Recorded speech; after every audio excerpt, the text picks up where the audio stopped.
ആദ്യമായിട്ട് കുളിക്കുന്നതിന്റെ കരച്ചിലാണ് കേൾക്കുന്നത് guys.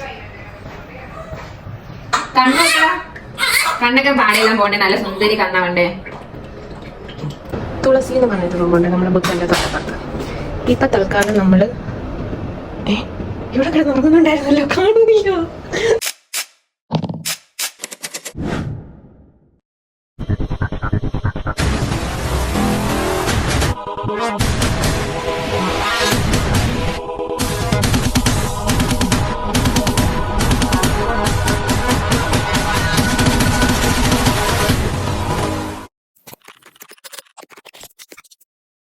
Hello friends, welcome back to my YouTube channel. അപ്പോൾ ഇന്ന് എൻ്റെ ഡെലിവറി കഴിഞ്ഞിട്ട് 12th ഡേ ആണ്. നമ്മൾ ആദ്യമായിട്ട് നമ്മുടെ ബേബിയെ കുളിപ്പിക്കാനായി വന്നിരിക്കുന്നത് ധന്വന്ത്രി ആയുർവേദിക് സെൻറ്ററിലോട്ടാണ്. അങ്ങനെ ആദ്യമായിട്ട് കുളിക്കാൻ വന്നിരിക്കുകയാണ് നമ്മുടെ ഡെല്യൂസ്.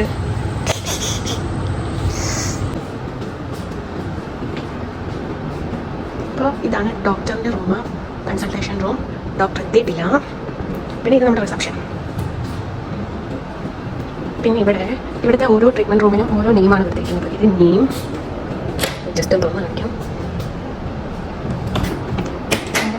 അശോക.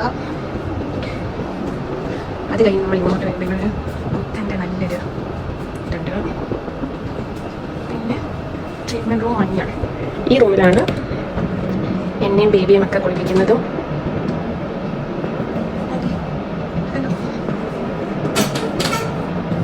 ഇവിടെ അറ്റാച്ച്ഡ് ബാത്റൂം കാര്യങ്ങളൊക്കെ ഉണ്ട്. അത് കഴിഞ്ഞ് ഇങ്ങോട്ട് വരുമ്പോൾ തുളസി എന്ന് പറയുന്നത്. അപ്പോൾ ഇന്ന് നമ്മുടെ ബേബിക്ക് 12th ഡേ ആയി.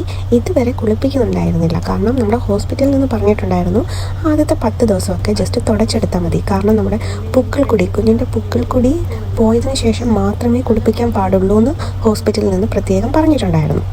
കറക്റ്റ് 9ാമത്തെ ദിവസം തന്നെ പൊക്കിൾക്കുടി പോയിട്ടുണ്ടായിരുന്നു. പിന്നെയും നമ്മളൊരു 3 ദിവസം കൂടി എടുത്തു ഇവിടെ ആയുർവേദ സെൻറ്ററിലേക്ക് വരാനായിട്ട്. അതായത് നമ്മുടെ ഇൻഷുറൻസ് ഒക്കെ ഒന്ന് സെറ്റായി വരാൻ കുറച്ചും കൂടെ ടൈം എടുത്തു. അതുകൊണ്ടാണ് 12th ഡേ വരെ എത്തിയത്. ഇതാണ് ശില്പ, എൻ്റെയും ബേബിയുടെയും തെറാപ്പിസ്റ്റ്. ഒരു തെറാപ്പിസ്റ്റ് എന്നതിലുപരി ഞങ്ങൾ ചെന്നപ്പോൾ തന്നെ നമുക്ക് പണ്ടെങ്ങോ പരിചയമുള്ള പോലെയായിരുന്നു പെരുമാറ്റവും ഇടപഴകലും എല്ലാം. അതുകൊണ്ട് തന്നെ നമ്മൾക്ക് ഭയങ്കര വലിയ കംഫർട്ടബിളായിരുന്നു. എല്ലാ കാര്യത്തിനും ഭയങ്കര സപ്പോർട്ടായിരുന്നു ശില്പ മാത്രമല്ല, അവിടുത്തെ എല്ലാ സ്റ്റാഫുകളും അങ്ങനെയാണ്. നമ്മളെല്ലാവരും ഒരു ഫാമിലി പോലെയാണ്. നമുക്ക് ഒരു റൂം അങ്ങ് തന്നേക്കാണ്. രാവിലെ മുതൽ ഉച്ച വരെ നമ്മൾ അവിടുത്തെ ഒരു അംഗത്തെ പോലെയാണ് നമ്മളെവിടെയുള്ള എല്ലാവരും കാണുന്നത്. അപ്പോൾ ഇതാണ് ഗൈസ്, ഇനി അടുത്തത് എൻ്റെ സെക്ഷൻ തുടങ്ങാൻ പോവുകയാണ്. എനിക്ക് വേണ്ട കിഴി, എണ്ണ, ഇത് വെള്ളമൊക്കെ ചൂടാവുന്നുണ്ട്. പിന്നെ ഇതാണ് നമ്മുടെ കട്ടിൽ. ആദ്യം ഇവിടെ കമന്ന് കിടക്കും. ഇവിടെ നിന്ന് താഴോട്ട് നോക്കി കിടക്കണം. പിന്നെ ഇവിടെ തന്നെ ബാത്റൂമും ഉണ്ട്, attached bathroom for the bath. പിന്നെ ഇവിടെ ഇങ്ങനെ ചകന്മാരുണ്ട്. നമ്മൾ ടി വിയിലും ഇതിലൊക്കെ കണ്ടിട്ടുണ്ട്. ഇതിനകത്ത് ഇറങ്ങി നിന്നിട്ട് തല മാത്രം ഇങ്ങനെ പുറത്തോട്ട് ഇട്ടിരിക്കുന്നു. പക്ഷേ എനിക്കതിൻ്റെ ഒന്നും ആവശ്യമുണ്ടായിരുന്നില്ല. ഞാൻ വിചാരിച്ചു എന്നെ ഇതിനകത്ത് ഇറക്കി നിർത്തുന്നു. അപ്പോൾ ഇനി ഫുൾ മസാജ് ബോഡി വാഷ് എല്ലാം കഴിഞ്ഞിട്ട് കാണാം.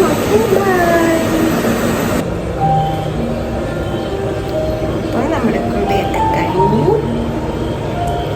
ടൈം എത്ര? 12:30. സെറ്റായി. നമുക്ക് രാസ്നാഥി പൊടിയൊക്കെ ഇട്ട് തന്നു.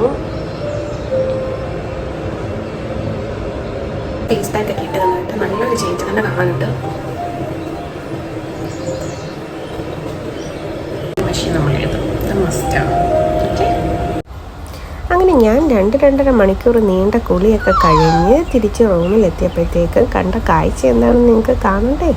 ഈ ഡിസ്പോസിബിൾ ബെഡ്റോളിനെ പോലും വെറുതെ വിട്ടില്ല. എൻ്റെ മമ്മി അതെടുത്ത് കട്ട് ചെയ്ത് കുറേ പൂവൊക്കെ ഉണ്ടാക്കിക്കൊണ്ട് അവിടെ ഇരിക്കുകയായിരുന്നു. അത് എൻ്റെ ഷോർട്സ് വീഡിയോ ഒക്കെ സ്ഥിരമായിട്ട് കാണുന്നവർക്ക് അറിയായിരിക്കും. നമ്മൾ ഈ ഡിസ്പോസിബിൾ വസ്തുക്കളിൽ നിന്ന് ഫ്ലവേഴ്സ് ഉണ്ടാക്കലാണ് എൻ്റെ മമ്മിയുടെ പ്രധാനപ്പെട്ട ഹോബിയെന്നും. അപ്പോൾ കണ്ടിട്ടില്ലാത്തവർ ആ ഷോർട്സ് വീഡിയോ ഒക്കെ ഒന്ന് പോയി കാണണേ. പിന്നെ ആ ഫ്ലവേഴ്സ് എല്ലാം നമ്മളവിടെ കണ്ട ആ ബുദ്ധൻ്റെ ചുറ്റും വെച്ച് അലങ്കരിച്ചു. അത് കഴിഞ്ഞ് അവിടെ നിന്ന് എടുത്തിട്ട് താഴെ കണ്ട ലീവ്സിലെല്ലാം വെച്ചിട്ട് നല്ല അടിപൊളിയായിട്ട് ഡെക്കറേറ്റ് ചെയ്തു. അങ്ങനെ നമ്മുടെ കുളിയൊക്കെ കഴിഞ്ഞ് വരുമ്പോഴത്തേക്കും നല്ല ഒരു മനുഷ്യനെ പിടിച്ച് തിന്നാനുള്ള അത്ര വിശപ്പുണ്ടായിരിക്കും. അങ്ങനെ ഞങ്ങൾ ഫുഡൊക്കെ കഴിക്കുകയാണ്. ഡെയിലി അവിടെ പോകേണ്ട ആയതുകൊണ്ട് നമ്മൾ ഫുഡ് കൊണ്ടുപോവുകയാണ്. പുറത്തുനിന്ന് വാങ്ങിച്ച് കഴിച്ചാൽ ശരിയാവില്ലല്ലോ. അങ്ങനെ ഫുഡൊക്കെ കഴിച്ചതിന് ശേഷം നമ്മൾ തിരിച്ച് ഉച്ചയോടുകൂടെ വീട്ടിലെത്തി. പിന്നെ ബേബിയെ കുളിപ്പിക്കുന്ന സീനൊന്നും ഞാൻ കാണിക്കാഞ്ഞ എന്താണെന്ന് വെച്ചാൽ, ഞാൻ ഇട്ട് കഴിഞ്ഞപ്പോൾ യൂട്യൂബ് അത് റിമൂവ് ചെയ്തിരുന്നു, ചൈൽഡ് സേഫ്റ്റി എന്ന് പറഞ്ഞിട്ട്. അപ്പോൾ അതുകൊണ്ടാണ് ആ പോർഷൻസൊക്കെ റിമൂവ് ചെയ്യേണ്ടി വന്നത്. ഇന്നത്തെ വീഡിയോ ഇത്രയേ ഉള്ളൂ. വീഡിയോ ഇഷ്ടപ്പെട്ടവർ ലൈക്ക് ചെയ്യണം, സബ്സ്ക്രൈബ് ചെയ്യണം, കമൻറ്റ് ചെയ്യണം. അപ്പോൾ വീണ്ടും പുതിയൊരു വീഡിയോ ആയിട്ട് കാണാം. അതുവരേക്കും ടാറ്റ, ബൈ ബൈ.